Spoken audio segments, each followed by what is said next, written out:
The rain wouldn't stop. Thick purple clouds hung low over the ruined outpost on planet Sarvex 9. Ash mixed with acid droplets as the wind howled through the broken steel towers. 100 years of peace had shattered in one night. No one knew who fired first, but the war spread faster than any fire. Human colonies were hit hard. And now one man walked alone in the wasteland, unaware that everything about him was about to change.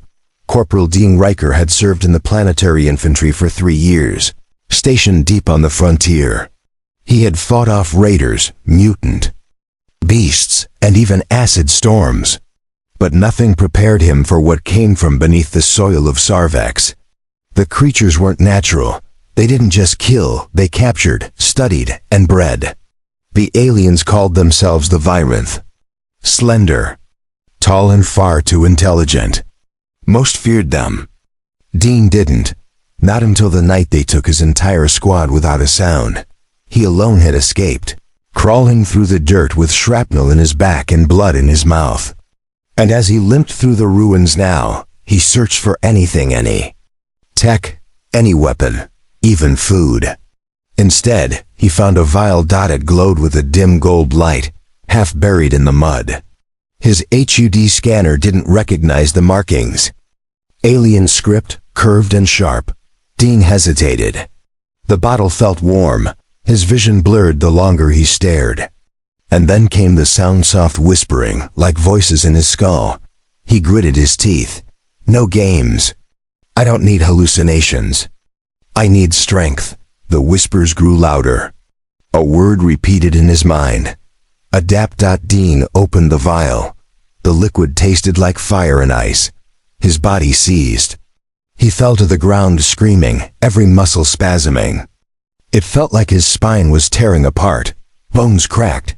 His heartbeat thundered in his ears. He thought he was dying, but he wasn't. He woke up hours later, naked, his torn armor scattered around him. Steam rose from his skin. The pain was gone. But something had changed. He stood taller. His muscles had grown denser.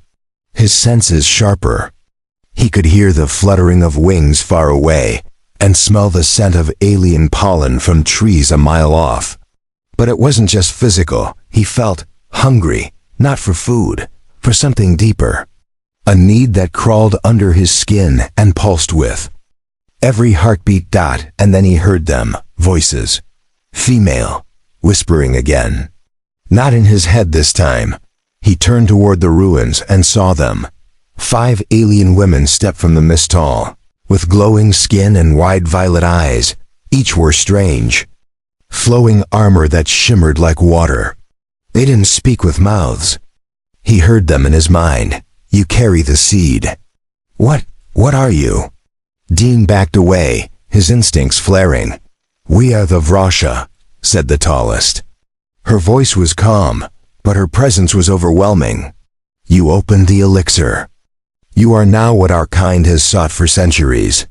He raised his hand, ready to strike or flee. But none of them moved with fear. Instead, they approached like curious animals, eyes wide. You do not understand, another said. Our kind is fading. Our males are sterile. We cannot reproduce. But your transformation, it is the answer. Dean's eyes narrowed. You think I'm some kind of... You are more, the leader whispered. You are the breeder. His body pulsed with sudden heat. The strange hunger rose again. He clenched his fists, trying to resist it, but the Vrasha pressed closer. Their touch sent a shiver through his spine. No. Dean growled. I'm not your experiment. But they weren't trying to capture him. They were offering themselves. He didn't understand why, but something inside him did. The potion had rewritten his biology, reshaped his cells. He was now compatible with hundreds of species, a living answer to the extinction crisis of dozens of alien races. And as more shadows moved behind the Vrasha, dozens, no, hundreds of other alien females began to appear. All different. All. Waiting, Dean stumbled back, his breath shallow. The sky cracked with thunder. The potion hadn't made him a monster. It had made him a legend, but legends always came at a price, and deep beneath the planet's surface, something else stirred. The ones who made the potion. The ones who wanted the breeding beast to be born. Because they didn't want to save their race. They wanted to control his seed, and use it to dominate the galaxy. Dean didn't sleep that night. He sat by the edge of a collapsed wall, breathing hard, hands shaking. The alien women were still, nearby watching him from a distance, glowing faintly in the dark like stars hovering over the earth. They hadn't tried to touch him again. They just waited. He could hear their soft thoughts, curious, hopeful, hungry. It felt wrong. It felt like something out of a twisted dream, but Dean's body didn't feel wrong. It felt powerful. Too powerful. He could feel the changes still moving through him, slow and steady like vines wrapping around a tree. The potion wasn't done. With him, his skin was warmer, his pulse heavier. When he touched his chest, he could feel something beneath his ribs that hadn't been there before, some new core, some furnace pumping energy that wasn't normal. And worst of all, he was starting to want what they wanted. He stood up fast, breaking the silence. "I need answers," he shouted. "Why me? Why that potion? Who made it?" The tall Vrasha leader stepped closer. "We don't know who created the elixir. It's forbidden technology, hidden by the creators of the deep vaults. But you opened it. That means you were chosen. I didn't choose anything. You survived it. That's enough." Dean looked up at the sky. The clouds were thicker now. Lights blinked across the horizon ships. Big ones. He didn't recognize their design. What's coming? The Vrasha turned their eyes toward the lights. Other tribes. Other species. They sensed the awakening. The galaxy has many dying races. And now they all smell hope. Dean didn't like the way she said that. "You're saying they're coming for me." "No," she whispered. "They're coming to use you." His hand drifted toward the old knife on his belt. He didn't trust any of this. Not the women, not the potion, not the ships. But something inside him whispered that it didn't matter. His fate had already changed. And he didn't even know the rules anymore. Later that night, as he wandered away from the ruins, he saw the first of the others. She wasn't Vrasha. She was shorter, with silver hair that floated as if underwater and skin that shimmered like crystal. Her voice was silent, but her tears were real. Dean stepped toward her carefully. "Are you hurt?" She looked up, trembling. "Please. I've come from the Afri moons. We are dying. Our kind hasn't produced a child in 50 years. The elders sent me, for you." Dean swallowed hard. He saw others behind her, tall, winged women with feathers for arms and glowing eyes. He recognized. None of them, different races, different needs. All female. All drawn to him. "I'm not a god," he muttered. "I'm just a soldier, but your seed is the cure," the silver-haired one said. "You don't have to love us. Just give us a future." Dean stepped back. This is insane. But even as he said it, his body moved closer to them, slow, automatic, like gravity itself had changed. His instincts were rewriting him, drawing him toward every woman in that gathering like a magnet to steel. And none of them were afraid. That terrified him more than anything. Suddenly, a sharp buzzing rang through the air. Dean turned just in time to see a dark figure crash from the sky. A ship? No, a living machine. A humanoid figure of black metal, 6 arms, and glowing red veins. The Vrasha gasped. "The collectors!" Dean grabbed a broken metal rod from the ground. "Who are they?" "They're not here to breed," one of the Vrasha said quietly. "They're here to harvest." The machine charged.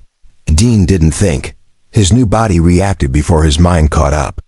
He moved faster than he'd ever moved before, dodging, sliding, slamming the rod into the collector's chest. Sparks exploded.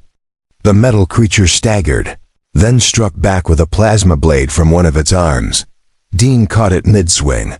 He caught a plasma blade with his bare hand. His skin sizzled, but it didn't cut.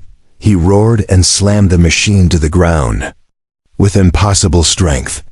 The aliens around him watched with wide eyes as the machine cracked open, spilling strange wires and thick purple fluid. Dean stood over it, chest heaving. "What the hell am I becoming?" he asked aloud. The Vrasha leader knelt beside him. "You are no longer just human. You're becoming a being that hasn't existed since the first stars, what ancient empires once called a Genesis catalyst, a father to civilizations." Dean looked at the crushed collector, then at the hundreds of alien girls now stepping closer.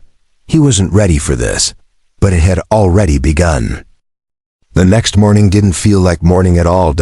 The sky was dark red now, as if the planet itself bled light. Ships circled far above the clouds, their engines humming like distant thunder. Some were landing. Others just watched from orbit. Dean stood at the center of what had once been a military outpost. Now it looked like a temple built from rubble. Alien women, dozens of different species gathered in rings around him. Quiet, eyes filled with something more powerful than fear or worship. He hadn't spoken much since he killed the collector. Didn't know what to say. What do you say when you realize the entire galaxy wants to breed with you? Dean wasn't arrogant. He wasn't some power-hungry man chasing women. But the potion had changed something fundamental inside him. His scent, his voice, his presence, it triggered reactions in every female species that could detect it. He wasn't just attractive to them. He was irresistible. But that came with a price. As he sat with his back against a broken support beam, the Vrasha leader approached again. She carried a bowl filled with glowing blue water. "You haven't eaten," she said softly. "I'm not hungry," Dean replied. "This is not food. This is knowledge." Dean frowned. "What's that supposed to mean?" The Vrasha woman knelt beside him. "You want answers, what you are. What they want from you, drink it, and you will see." He didn't trust it, but he also couldn't go blind into whatever future was coming for him. Dean took the bowl and drank. The liquid was cold, then burning hot. His vision blurred and the world shifted. Time bent. He fell forward, but not onto the ground. Onto a battlefield, not a real one. A memory? A vision? He saw cities of light and towers of glass, floating above oceans. He saw ancient aliens, mighty and beautiful, worshipping beings that looked almost human, but taller, glowing, radiant. And those beings had hundreds of alien females surrounding them, just like him now. They were called the Fathers of Life.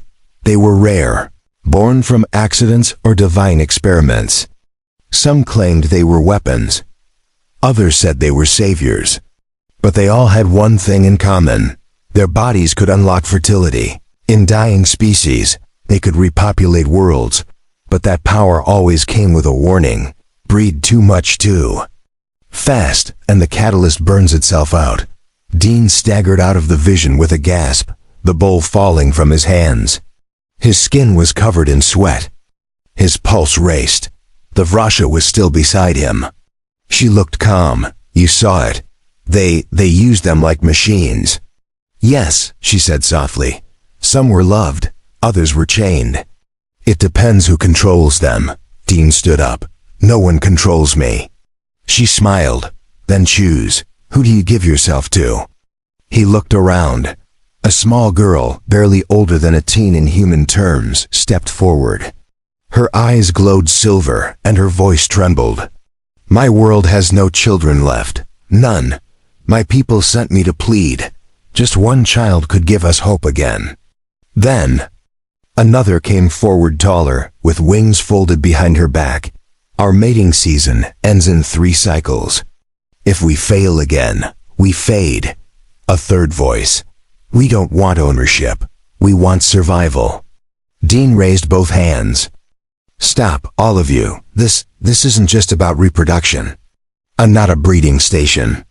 But you're the only one who can help us all." The Vrasha leader said gently. He turned away from them and walked toward the silent hill outside. The camp. Up there, away from the pressure. He could think.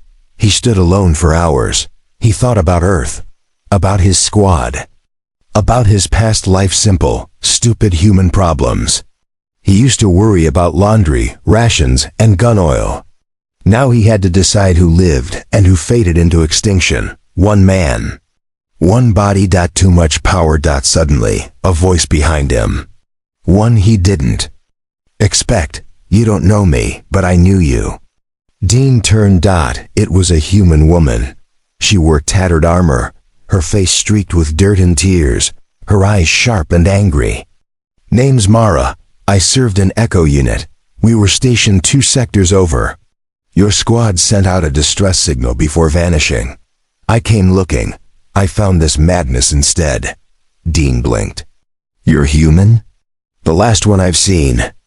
In days, she replied. And I see what you've become. She stepped closer, eyes narrowing. They want you. They're lining up. And you don't even know what they'll do once you're worn out. You think they'll protect you? You're just a seed machine to them. Dean didn't argue. He just asked, then what should I do? Mara sighed. You need to make rules, set limits, protect yourself. Or this won't end with saving lives. It'll end with you being used until there's nothing left. Dean looked out at the alien crowd below. Some hopeful, some desperate. He knew now he couldn't run from this. But maybe, just maybe, he could take control. Dean stood at the edge of the hill long after Mara left him alone. Her words echoed in his head like distant thunder. She was right. This wasn't just about aliens begging to survive. This was about control. His control. If he let things keep going the way they were, he'd lose himself. He might still look human, but the thing inside him, the breeding furnace growing stronger each day, would take over. Down below, the crowd of alien women grew larger. Some had set up camps. Others meditated, as if waiting in a sacred temple. Strange banners had been raised, symbols he didn't recognize. Some were already calling him Father. Others said Bringer. One banner even called him Savior of Bloodlines. It made his stomach twist. Mara returned at dusk, carrying a rifle slung over her shoulder. You've got about 12 hours before things turn ugly, she said. Dean glanced at her. Why 12? Because the Kliss will arrive by then, and they don't ask. They take. He didn't know who the Kliss were, but the name sounded bad. They're warlords, Mara explained. They control whole moons. Their females are desperate too. But the males? They won't let you near their women unless they own you. That potion in your blood? They'd harvest it like gold if they could. Dean tensed. I won't be harvested. Then you better start making allies, Mara said. Fast. Dean turned to look at the alien women below. Hundreds of them now. More arriving by the hour. If I help them, I'll need protection. Organization. Something to keep others from tearing this place apart. Mara nodded. A system. More than that, Dean said. A law. By nightfall, Dean had called a meeting. They gathered around the broken center of the outpost Vrasha. Offeri, winged Irianth, flame-skinned Voskari, and dozens more. They stood in silence as he stepped forward, no longer just a man, but something becoming legend. I didn't choose this, Dean began. But I'm not going to run from it either. I understand your pain. I know extinction is chasing you all like a shadow. But I'm not a god. I'm not a resource to fight over. If we're going to move forward, we do it together, with rules. The crowd stirred, curious, listening. From this moment, Dean continued, no one forces anyone. No one takes by power.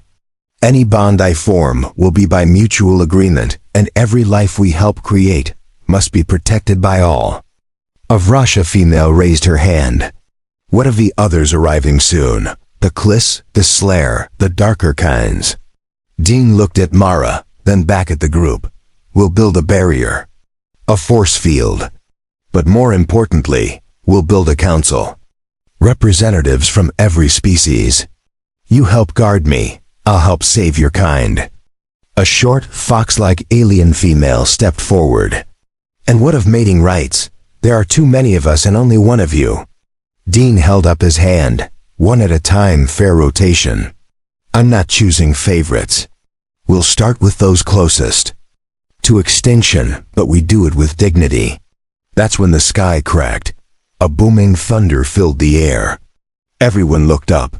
Descending through the clouds was a black ship the size of a city. Spikes along its hull. A glowing red core. Mara's eyes narrowed. "Kliss," she whispered. The ship landed hard, shaking the ground. Dust exploded across the field. A moment later, figures began marching out tall, armored, their skin dark and metallic. But behind them, the females walked thin, silent, wrapped in chains. One of the male Kliss leaders stepped forward. "We've come to claim what's owed." Dean stepped in front of the women behind him. "Nothing is owed. This is neutral ground now." The Kliss laughed. "You think you can stop us, human? We are not here for negotiation. Our bloodlines are dead.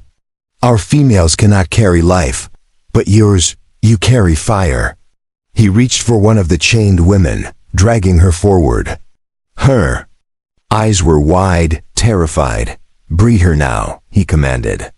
"In front of us, prove your worth." Dean's fist clenched. He stepped forward. "No." The Kliss leader snarled.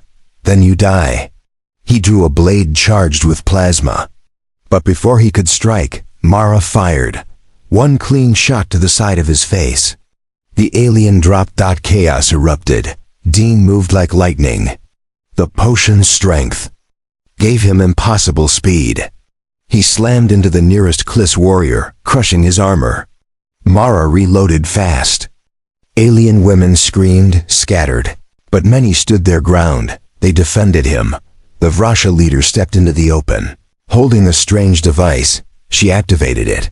A shimmering blue shield spread over the area. A barrier against outside forces. The Kliss backed off, dragging their wounded back to the ship. For now they retreated. But they had seen enough to know. This wasn't just a man. This was a force. When the fight ended, Dean stood in the center, bruised but alive. Mara walked up beside him. "They'll be back." Dean nodded. "Then we'll be ready." And around him, hundreds of alien women whispered one word, one title that would echo across systems. Father. The camp had changed. What once was ruins and ashes now looked like the beginnings of a city. Tents made from alien fabrics glowed under the twin moons. Watchtowers were being built. Patrols walked the perimeter. Species that had never spoken before were now working side by side. Because of him, Dean moved through the camp quietly that morning, nodding to the Vrasha sentries and the Offeri engineers. Word had spread. Everyone knew what had happened with the Kliss. Everyone knew. He stood his ground. He was no longer a stranger with a strange gift. He was becoming a symbol. But that made everything harder. Mara found him near the water tanks, checking the new filters. "You've got a line forming again," she said with a smirk. Dean sighed. "Every day it gets longer."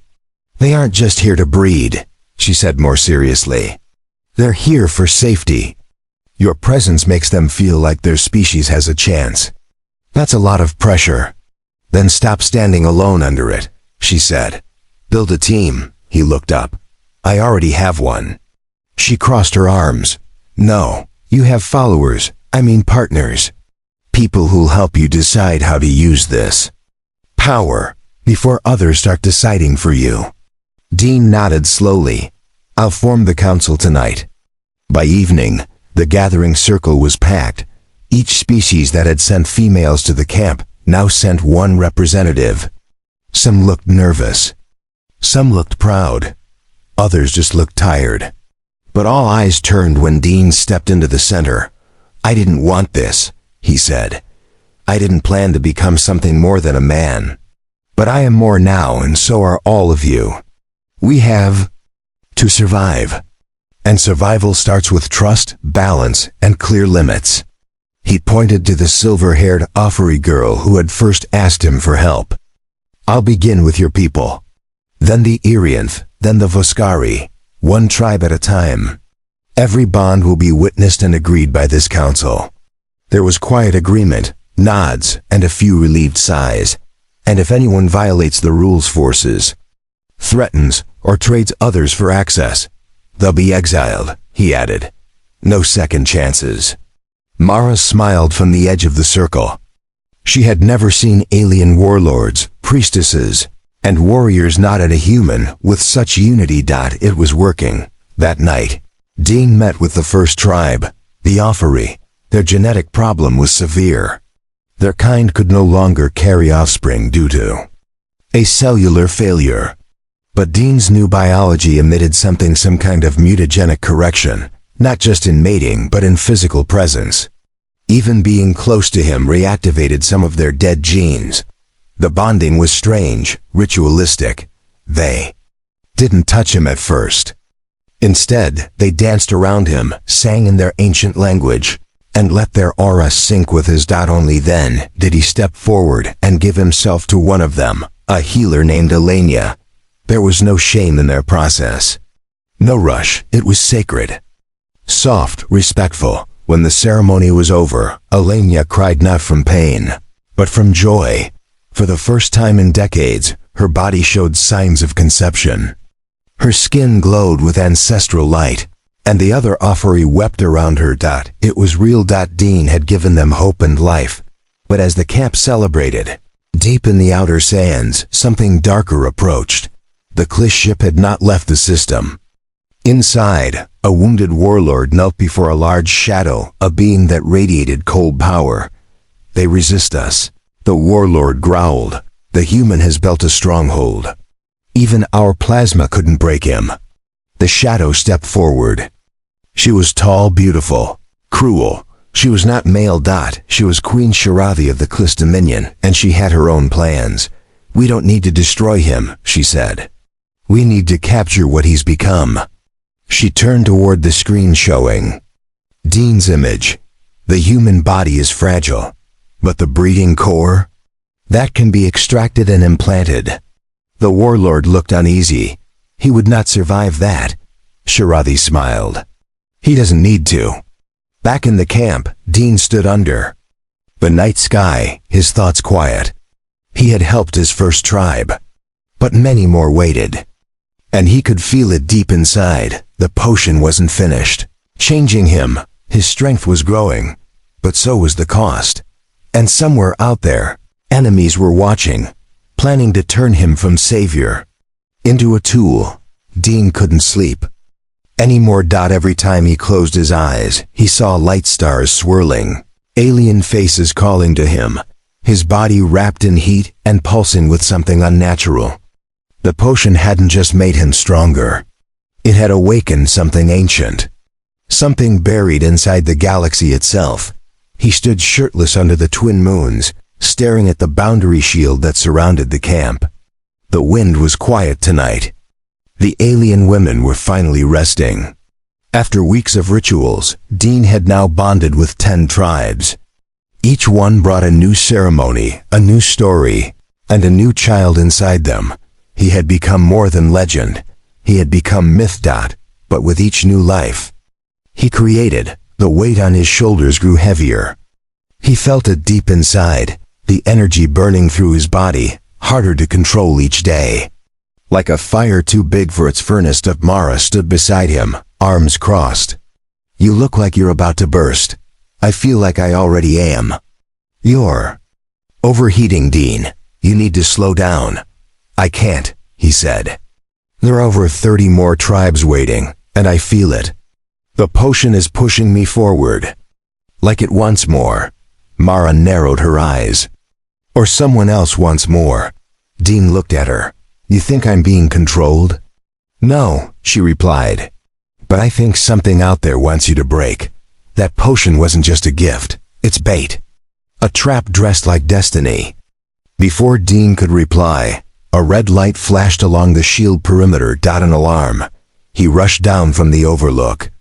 By the time he reached the gate, the Vrasha warriors were already in formation. 2 alien scouts lay injured near the outer field. Knelt beside them. What happened? One gasped through cracked lips. Metal beasts, in the sand. They moved without sound. They came close, scanned us, and vanished. Dean stood up. The Kliss? Mara joined him. No, the Kliss don't use stealth tech. This sounds like something else. Then, from the far hill, a new sound echoed. Clap, clap.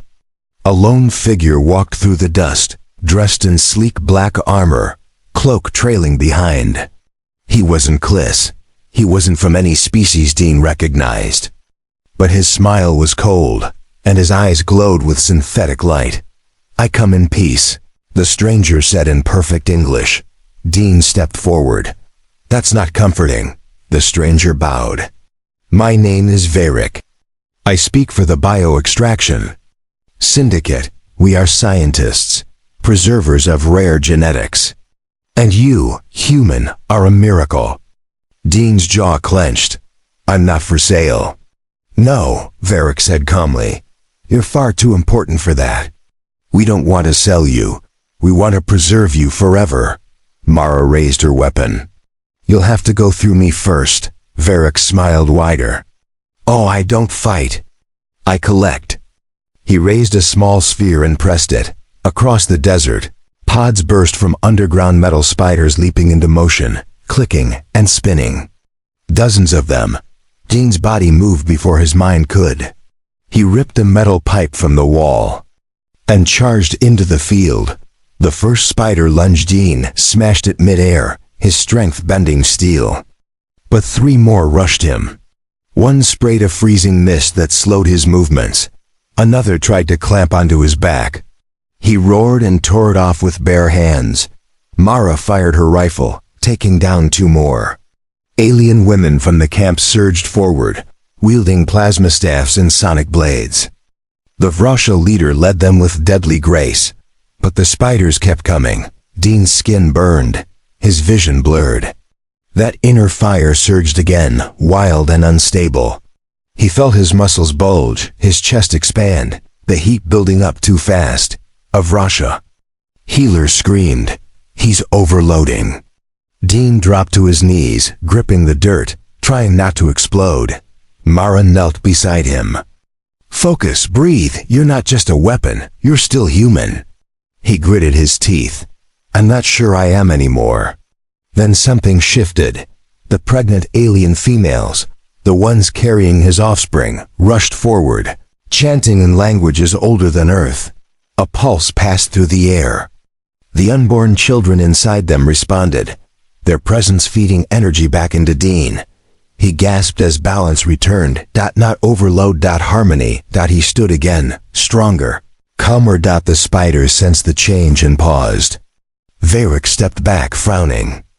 Interesting. Dean pointed at him. You've made a mistake coming here. A burst of white light exploded from Dean's chest. Not a weapon, not violence, just presence.